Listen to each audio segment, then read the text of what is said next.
have a quorum. Right. Adam Weigel, Florence Transit, call this meeting to order. And we'll start with some comments from Jessica and Paul. Roll call. Thank you. We have a few housekeeping items for this meeting. A meeting is being broadcast and recorded on the city's YouTube channel. Please remember to mute yourself during the meeting when you're not speaking. The chat function for this meeting has been disabled and all chats will directly go to Paul and I as hosts. Unless you're participating during the meeting, please turn off your video. If you have any trouble, you can send us a chat. The city and MPO reserve the right to mute people or turn off individual video to minimize distractions during the meeting. I'll turn it over to Paul for a roll call vote. Crick. Here. Cronin.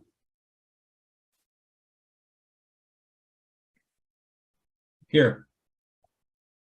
DeVries. Here. Gentry appears to be absent. Mathis.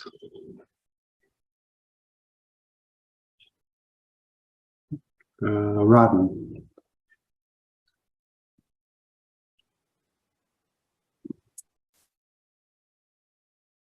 Glenn, are you there? I'm here. Great.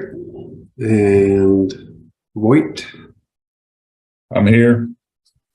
And Weigel. Here. So we do have a quorum present. All right.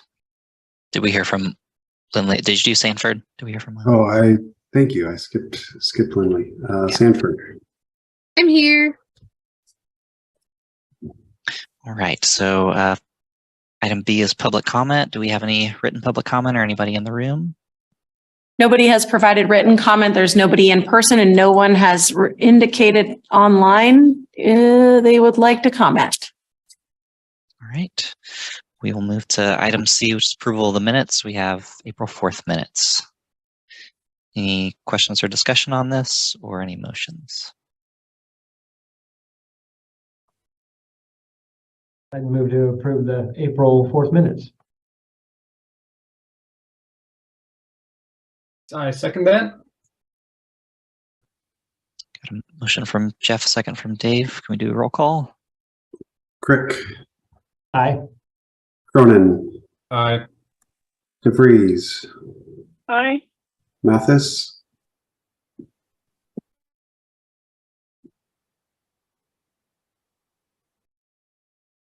Eleanor, we're having some trouble with your audio.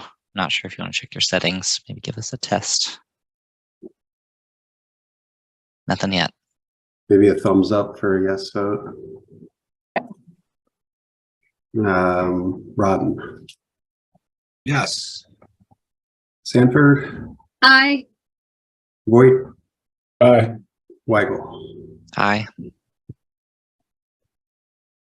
So the motion passes unanimously. All right. We'll move on to item D, regular agenda, Vision Zero Safety Action Plan Steering Committee. Yes, thank you.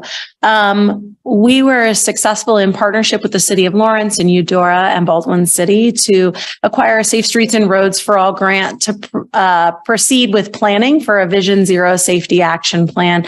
As part of that process, we've been using our MPO public participation plan and the tools within that plan to scope out the stakeholders and the values from the forms in that plan. We are at an involved / probably consult level of engagement based on what we've committed to in the application and what was expected from the feds for the Safe Streets and Roads for All planning process.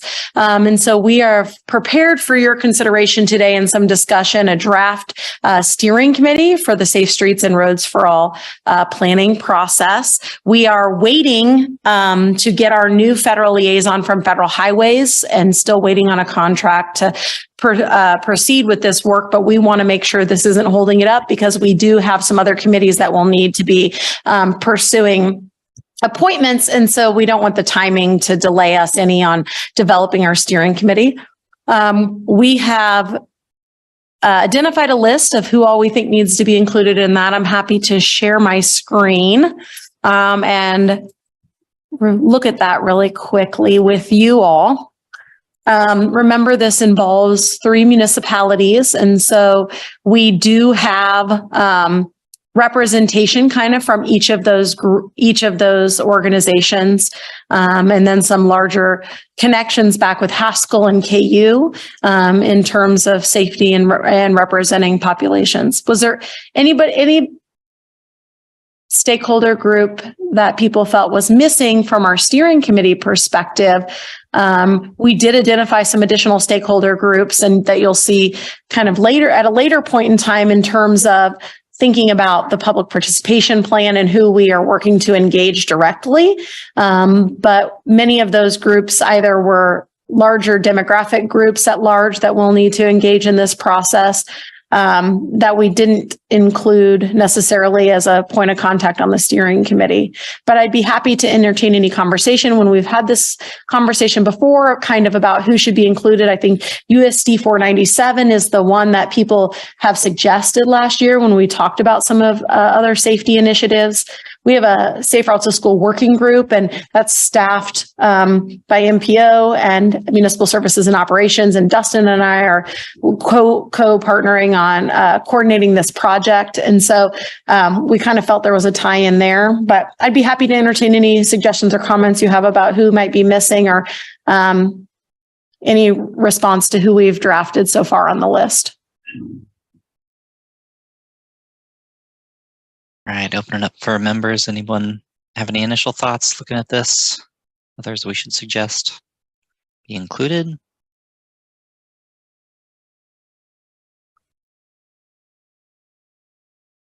There isn't any at large, Adam, too. I would maybe throw out to you in terms of thinking about, Lawrence Transit, or we also have public transit. Does Lawrence Transit representative, does it belong here, down here as staff with us in terms of coordinating, even though it's not leading the work and leave this for the advisory committee rep? Or I'd welcome your comment specifically on that if you had other thoughts. Yeah, I suppose one of my comments or questions would be, we had a similar setup when we worked through our transit route redesign steering committee, and had kind of this split steering committee member section and then kind of a staff section. There weren't a whole lot of voting decisions to be made through that process. It was mostly discussion, but there was some expectation that the staff, or even if you look at the state and federal partners sections here, would be there to provide objective information and not necessarily guide as much as the steering committee members. So, I'd be comfortable with transit being part of staff as opposed to in that more kind of guiding the direction area with the steering committee members. But I suppose that's one of my questions is, do we envision this as probably, as this group operates, mostly discussion? Do we foresee any, will it be kind of voting members above this line and non-voting members below the line sort of idea? Yeah, generally we lead our steering committee processes through, a kind of consensus building process where we're not actually taking formal votes on any of the work that we're doing, but coming to consensus around whatever strategies or things that we identify in terms of kind of vetting all of those considerations. The development of this plan will need to, let's talk a little bit about what that entails maybe. Just so you have a better idea about what this group will be doing. It's probably reasonably technical. Some of the components are, in the sense that it will be exploring crash data, creating a high injury network. So understanding where crashes occur, where there's more likely to be serious injuries or fatalities. It will be looking at the state's vulnerable road user high injury network. And it will be doing all of those things across all of the communities that are participating. And then I think, so there's a very technical part, right? There's not a lot. Those are formal kind of processes that are technical. And then I believe there will need to be some engagement with the community around, after we are able to show what that data looks like in that regard, to talk about, the data is part of the picture. It doesn't account for near misses. It doesn't account, data availability. There will probably be some conversation around that in terms of safety. And then I think there will be some conversation with the community about setting priorities in terms of different things that we would want to target if we're looking at countermeasures. So there will need to be some education around, say, the safe systems approach for how they envision you identifying countermeasures to improve safety. And those could be things, any of the things you think about that are built environment or programmatic improvements that would basically improve safety or improve built environment to lead to safety. So for grant making. And then there will probably be some prioritization within those about some of the strategies that we look to carry out as part of an implementation component of that, of how we would prioritize or strategize around those factors for implementation.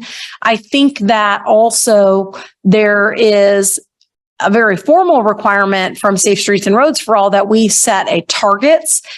So how long is it going to take us to get to zero with the countermeasures that we've identified, and moving? So where are the kind of the points, the check-in points for those targets across that time frame? Because they're really driven towards measured results in that regard. And so there will be a lot of consideration, I think, kind of on the technical side about understanding how much some of those different countermeasures are going to have whatever safety factors kind of get calculated in the criteria for different improvements. So you can see in some part of this that there's a lot of formal process on it. And so this is a little bit different in, I think, the sense like we thought about it in regards to doing a really bold staff team and then doing a steering committee that's led by, advocates or concerned citizens, but also recognizing there really needs to maybe in this regard be a mix of both technical expertise and community input all brought together along the same process to kind of build that consensus in the process.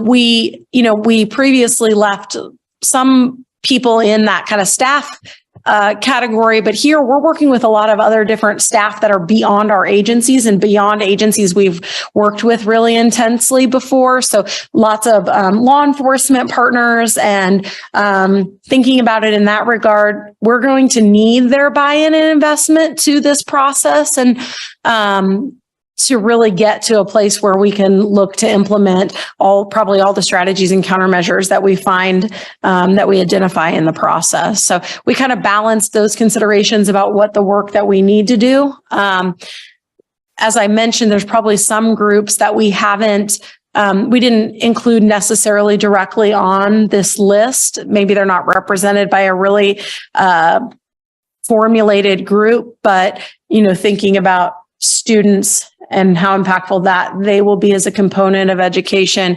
Nationally, there are trends around transportation disadvantaged populations and Black and Indigenous people of color, and higher instances of involvement in serious injury and fatality crashes. We'll need to look at what the data tells us here, but we will need targeted stakeholder engagement from some of those groups to make sure that some of our most vulnerable road users are represented in this process to understand how we can improve safety for everyone.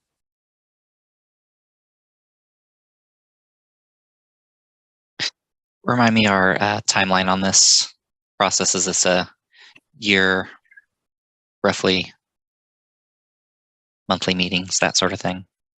Yeah, I think that's to be seen. Our federal liaison change has kind of probably delayed us getting a grant agreement so far. I haven't even heard who the new federal liaison who started last month is to replace Cecily. And so I think, our vision for this originally would have been we could create a planning process and have an approved plan before the 2024 call for Safe Streets and Roads for All implementation. That means we have a year or less at this point, and we haven't done consultant selection for this process. And so I would say really a year is probably the longer end of the time frame we would like to develop this plan. And we, depending on how much work can be done by consultants and then presented, I think we would negotiate that timeline, but it'd probably be a year or less.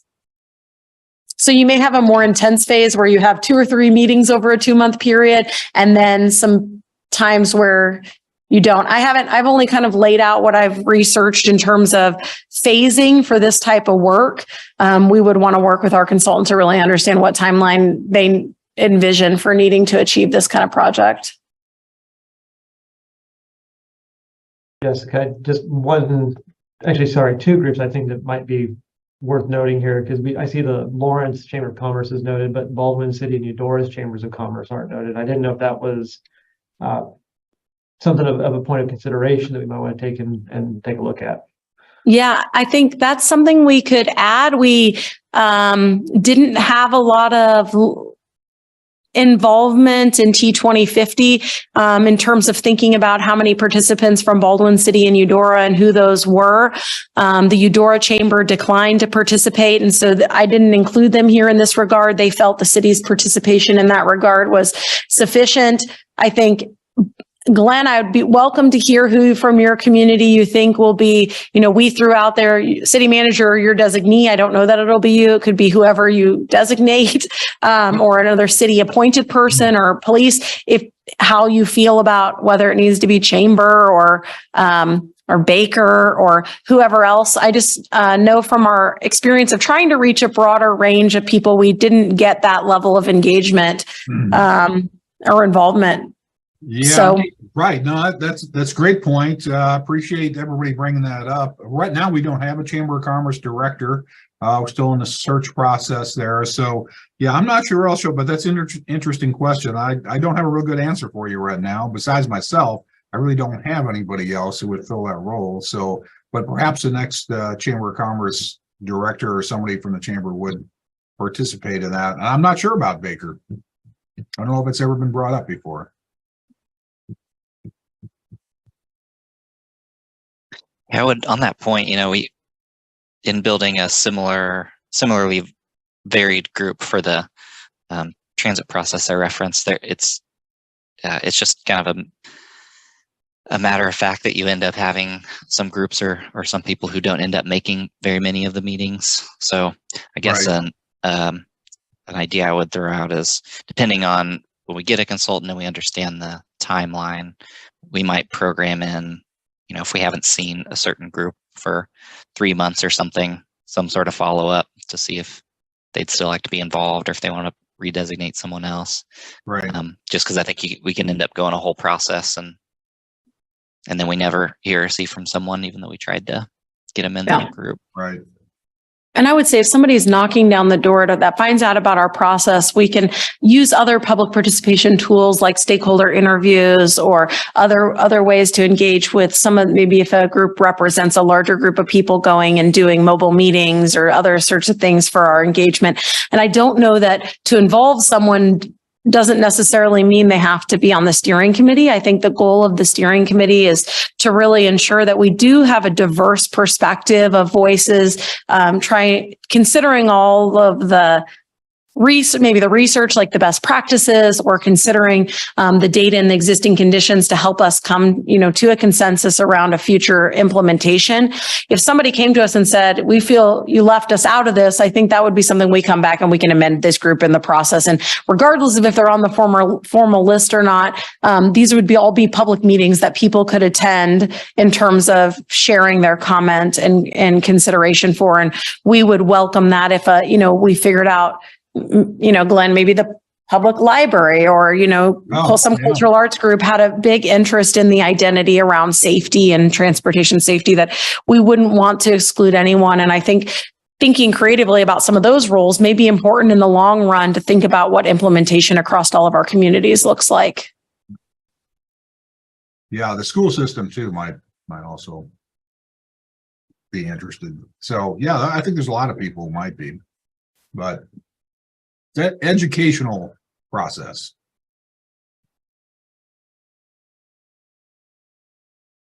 Civic engagement can be fun. Get on board, people. Oh, absolutely. Come on. This one of our public involvement tools talks about how controversial or how invested people may be in the decision of your process, like the work that you're going to do and their ability to impact what happens. And I think probably at large, we've talked a lot internally about there's a lot of people's concern in terms of just personal safety and self-preservation. And then that's balanced also by even whether or not you belong to any stakeholder group by, your desire to conveniently get somewhere efficiently. And those are going to be conflicting values for people across this process, no matter what group you specifically belong to. If you're, representing business interests or law enforcement interests or all of these things. And so as we get into some of the countermeasures and start talking about specific locations, I think there's going to be a high level of interest, particularly if we're talking about things that oftentimes are perceived to slow or disadvantage people who are driving cars for the benefit of other safety. And so we are going to, I think, have to have some challenging value discussions around the issue of safety as we tell the story about what's happening in our community in the areas that we need to maybe improve things. So.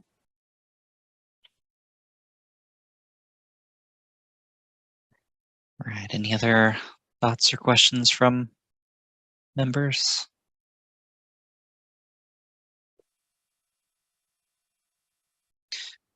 All right. So we are looking for an action here. Anyone have a motion to recommend approval for this item? Do you want to move yourself, Lawrence Transit, to the staff list? Please include that in the motion too. If somebody wants to I do would that like based that on- if someone else would like to move that. That would be a good move. This is Margareta DeFries. I will make that motion to approve this steering committee with Lawrence Transit as staff rather than steering. Is that what we needed? I think that's what you talked about. Yeah. Just making sure I included all the right words.